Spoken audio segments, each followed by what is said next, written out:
Friends, आज हम बात कर रहे हैं टाटा पावर कंपनी लिमिटेड की। टाटा ग्रुप का ये स्टॉक आने वाले समय में डेफिनेटली एक बड़ा मल्टीबैगर साबित हो सकता है। इसके पीछे वजह है इसके सेक्टर का कारोबार। अगर आप देखोगे तो ये नॉन फॉजिल फ्यूल्स और फॉजिल फ्यूल्स दोनों ही सेक्टर में कंपनी बहुत तेजी से आगे बढ़ रही है। आप देखोगे तो गवर्नमेंट की तरफ से एक टारगेट सेट किया गया है, यानी 2030 तक जो भी ऊर्जा का इस्तेमाल होगा वो ग्रीन एनर्जी के माध्यम से होगा 50%, और 2070 तक पूरी जीरो कार्बन पॉलिसी पे चलना है। तो ऐसे में जितने भी ग्रीन एनर्जी से संबंधित स्टॉक है उसमें बहुत बड़ी तेजी आने वाली है। दूसरी तरफ जो नीति आयोग की रिपोर्ट कहती है कि 2030 तक कोल डिमांड पीक पर होगी, यानी कोल की जो है रिप्लेसमेंट नहीं कर पाएगा कोई और जल्दी ही। तो ऐसे में ये दोनों सेक्टर में करने वाली काम कंपनी आने वाले समय में बहुत ही ज़्यादा कमाल कर सकती है। आपको ये ध्यान होना चाहिए कि कंपनी की खुद की कोल माइंस भी है, इस वजह से इसका कारोबार बहुत तेजी से आगे बढ़ रहा है। ईवी चार्जिंग में कंपनी रोज नए कीर्तिमान स्थापित कर रही है, बहुत सारे बिजनेस टाइप हो रहे हैं। ये सारी बातें देख के लगता है कि ये एक स्टॉक आने वाले समय का बड़ा मल्टीबैगर है। अगर इस समय इन्वेस्टमेंट करते हो तो आने वाले समय आपको बम्पर रिटर्न मिल सकता है। तो बहुत सारी बातें जिनको एक एक करके डिस्कस करेंगे, कुछ लेटेस्ट अपडेट है उनको भी डिस्कस करेंगे, और इसके फाइनेंशियल कंडीशन भी देखेंगे, फंडामेंटल भी देखेंगे, जिससे आपको समझ में आएगा क्या वाकई में टाटा पावर में इस समय इन्वेस्टमेंट करना चाहिए। पिछले 2 साल में इसने लोगों को मालामाल कर दिया है, क्या वैसा ही आगे भी रिटर्न दे सकता है? इन सारी बातों को जानेंगे इस वीडियो के माध्यम से। लेकिन फ्रेंड, उससे पहले अगर आप पहली बार हमारे चैनल पे आए तो चैनल को सब्सक्राइब कर दीजिए, एक बेल आइकन दबा दीजिए ताकि जब भी नया वीडियो बने पहला नोटिफिकेशन आपको मिले। वीडियो पसंद आए तो लाइक शेयर जरूर कीजिए। चलो फ्रेंड्स, वीडियो स्टार्ट करते हैं। मैं हूं आपका दोस्त एसबी दवे और हमारे अपने चैनल ऑनलाइन कमाई में आपका बहुत बहुत स्वागत है। अगर बाजार की बात करें तो आज थोड़ी सी निगेटिव क्लोजिंग रही है। यहाँ पे इसके पीछे सबसे बड़ी वजह है प्रॉफिट बुकिंग। बाजार में तेजी बनी थी, अब यहाँ पे आप देख लो कि बाजार एक तरफा दौड़ने वाला है भी नहीं। यहाँ पे आपको बाजार एक दायरे में ही ट्रेड करता हुआ दिखाई देगा। निफ्टी एनर्जी की अगर हम बात करें तो 25,882 के स्तर पे क्लोजिंग रही, जहाँ पे 0.33% की गिरावट थी, और वैसी ही मामूली सी गिरावट हमें टाटा पावर में भी देखने को मिली। अब यहाँ पे अगर देखें तो 231 की प्राइस थी आज टाटा पावर में, जहाँ पे 1.35% की हमें गिरावट देखने को मिली। तो इस लेवल पे काफ़ी अच्छे लग रहा है खरीदारी के लिए। खरीदारी इस समय आपको करनी चाहिए, काफ़ी करेक्शन आ चुका है। अगर हम इसकी परफॉर्मेंस को देखें तो 8 मई 2020 को, यानी 2 साल पहले ये मात्र 28 के आसपास से स्टॉक था। जो 28 रुपये का स्टॉक था वो अभी 231 के आसपास है। बहुत ही ज़बरदस्त बम्पर रिटर्न दिया स्टॉक ने। अगर इसकी हाई हम देखें तो करीब ये 300 तक जाके आ चुका है, और उस लेवल से अगर देखें तो काफ़ी एंट्री का मौका भी अच्छा बन रहा है। यहाँ पे इसकी वॉल्यूम को देखें तो आज बीएससी में 11,89,000 का वॉल्यूम हुआ, सामने 4,19,000 की डिलीवरी रहेगी। डिलीवरी का परसेंटेज 35.31%।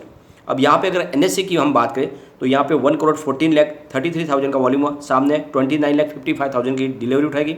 डिलीवरी का परसेंटेज 25.85%। तो दोनों एक्सचेंज में अब कामकाज ठीक हुआ है। इसके वॉल्यूम को हम एनालिस करें तो पिछले 1 महीने पहले इसका 3 करोड़ का वॉल्यूम था, 1 वीक पहले 2 करोड़ का वॉल्यूम हुआ था, और कल देखें तो 1 करोड़ का वॉल्यूम था, आज भी 1 करोड़ का वॉल्यूम है। तो अच्छी क्वांटिटी में कामकाज हो रहा है, और आप देखोगे तो काफ़ी स्टेबल वॉल्यूम दिख रहा है।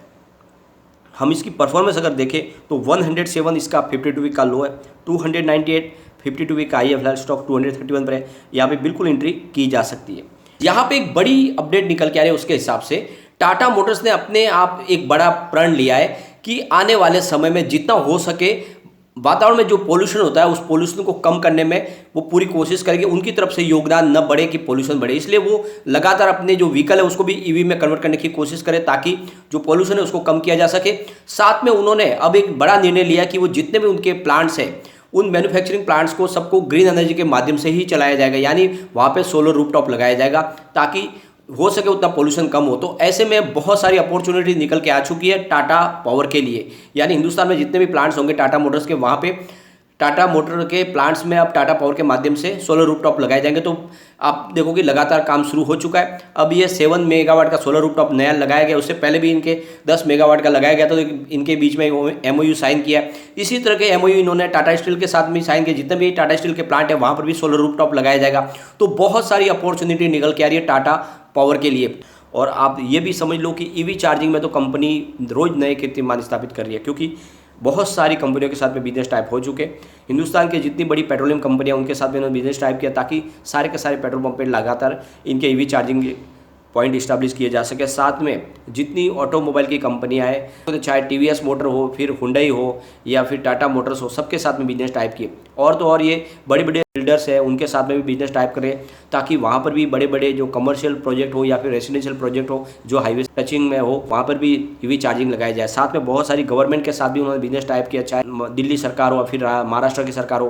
तो यहाँ पे हर तरह से जहाँ पे भी पब्लिक का आना जाना होता है वहाँ पे वो ईवी चार्जिंग लगा रहे। तो ये बिजनेस इनका लगातार बढ़ने वाला है। और ये यहाँ पे टाटा पावर की बात करें तो ये रुकने वाला कारोबार नहीं है। और जहाँ पे सबसे बड़ी बात है कि इन्हों अब की बार जब कोल की प्राइस बढ़ी है तो इसका फ़ायदा भी इनको मिलने लगा, क्योंकि ऑलरेडी इनकी स्टेक भी है कोल माइंस के अंदर। और सबसे बड़ी बात यह है कि ये अपने बिजनेस को तेज़ी से आगे बढ़ाने की कोशिश करें, लगातार बहुत सारे निर्णय भी ले रहे।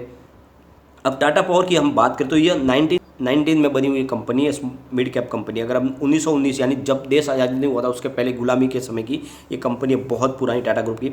अब इसका मार्केट कैप देखें तो करीब 73,828.32 करोड़ का कंपनी पावर सेक्टर में कारोबार करती है। अब Q4 की बात करें तो कंपनी की टोटल इनकम 12,219.36 करोड़ भी निकल कर आई है, जहाँ पे 10.90% की बढ़त है पिछले क्वार्टर से, यानी Q3 से। Q3 में इनकी टोटल इनकम 11,018.73 करोड़ रुपये थी और 19.53% ज़्यादा है पिछले साल सेम क्वार्टर से। पिछले साल सेम क्वार्टर में इनकी टोटल इनकम 10,222.48 करोड़ रुपये थी और कंपनी ने net profit after tax 507.19 crore रुपये का बताया। तो आप ईयर ऑन बेसिस पे देख लो या क्वार्टर बेसिस पे देख लो, तो लगातार इनकम बढ़ी और बहुत ही शानदार प्रॉफिट दिखाया कंपनी ने। शेयर होल्डिंग पैटर्न को अगर हम डिस्कस करें तो यहाँ पे प्रोमोटर की होल्डिंग 46.86% है जो 3 क्वार्टर से बनी हुई है। यहाँ पे मामूली से शेयर इनके गिरवी है, यानी 1.40% की शेयर होल्डिंग गिरवी रखी हुई है जो 3 क्वार्टर से बनी हुई है। बात अब एफआई की करें तो 11.06% की होल्डिंग सितंबर में थी, दिसंबर में घटा के 10.84% किया, फिलहाल 10.82% की होल्डिंग है मार्च क्वार्टर में। तो लगभग वैसी ही होल्डिंग है, एफआई ने अपनी होल्डिंग को यहाँ पे मेंटेन रखा हुआ है। बात हम करें डीआई की यानी बड़े फंड हाउस की, तो 19.90% की होल्डिंग सितंबर में थी, उसको घटा के दिसंबर में 15.57% कर लिया। लेकिन मार्च में बड़े फंड हाउस ने फिर से अपनी होल्डिंग को बढ़ाया और 15.88% पर लेकर चले गए। तो ये आप देखो कि डीआई की होल्डिंग बढ़नी शुरू हो चुकी है। अगर म्यूचुअल फंड की बात करें तो 8.30% की होल्डिंग सितंबर में थी, दिसंबर में घट के वो 4.48 पे आ गई, यानी लगभग आधी हो गई। लेकिन इस बार मार्च में म्यूचुअल फंड भी अपनी होल्डिंग को फिर से बढ़ाया और 4.83% कर लिया है। बात अदर्स की करें तो 22.18% की होल्डिंग सितंबर में थी, 26.73 हुई, दिसंबर में फिलहाल 26.44% की होल्डिंग है। तो पिछले क्वार्टर से यानी दिसंबर से इस बार होल्डिंग जनरल पब्लिक की घटी है, लेकिन यहाँ पे आप देखोगे तो म्यूचुअल फंड बड़े फंड हाउस की काफ़ी अच्छी होल्डिंग बढ़ी है और जिससे ये बात समझ में आ रही है कि यहाँ पे आपको इन्वेस्टमेंट करना चाहिए। स्टॉक में बड़े फंड हाउस की एंट्री शुरू हो चुकी है, काफ़ी बड़े फंड हाउस और म्यूचुअल फंड यहाँ पे एंट्री कर रहे हैं।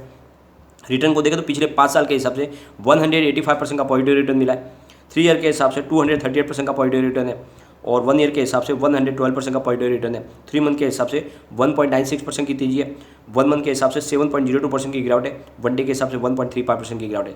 तो बड़ी गिरावट के दौर में स्टॉक मात्र 7% गिरा, तो ये बहुत ही समझ में आ रही बात कि बहुत स्टॉक मजबूत है और यहाँ पे इन्वेस्टमेंट किया जा सकता है।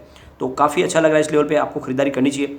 एक बार इसके फंडामेंटल भी हम चेक करेंगे तो यहाँ पे अगर देखो मार्केट कैप इनका 74,835 करोड़ रुपये का है, इसका पी रेशियो 42.93 है, पीबी रेशियो 3.35 का है, इंडस्ट्रीज पी 8.41 का है, डेब्ट टू इक्विटी 2.31 है, आरओई इसका 4.79%, ईपीएस 6.13 है, डिविडेंड कंपनी देती है आपको 0.75% का और इसकी बुक वैल्यू 66.58 है, फेस वैल्यू 1 रुपीज़ है। तो काफ़ी अच्छे फंडामेंटल है और इस फंडामेंटल के दम पे यहाँ पे इन्वेस्टमेंट किया जा सकता है। अगर हम Q4 के रिजल्ट को देखें तो आंकड़े बहुत ही बेहतरीन निकल कर आए।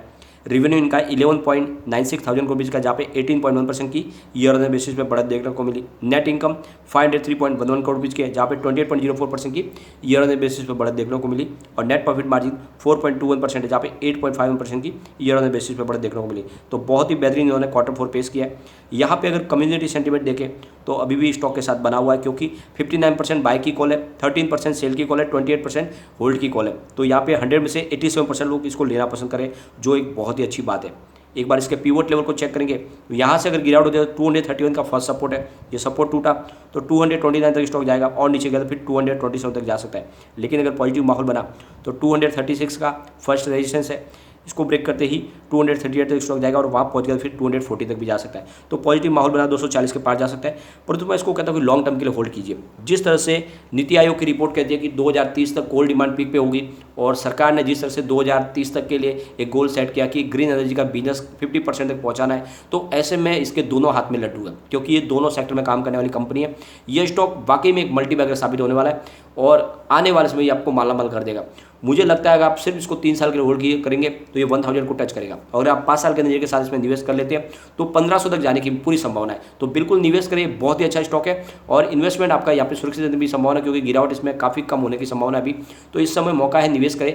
लेकिन फ्रेंड, कोई भी इन्वेस्टमेंट करने से पहले अपने फाइनेंशियल एडवाइजर से बात ले ले या अपना खुद का रिसर्च करें, क्योंकि मैंने वीडियो आपके एजुकेशनल पर्पज़ के लिए ही बनाए। वीडियो पसंद आए तो लाइक शेयर कीजिए और चैनल को सब्सक्राइब कर दीजिए। Thank you friend.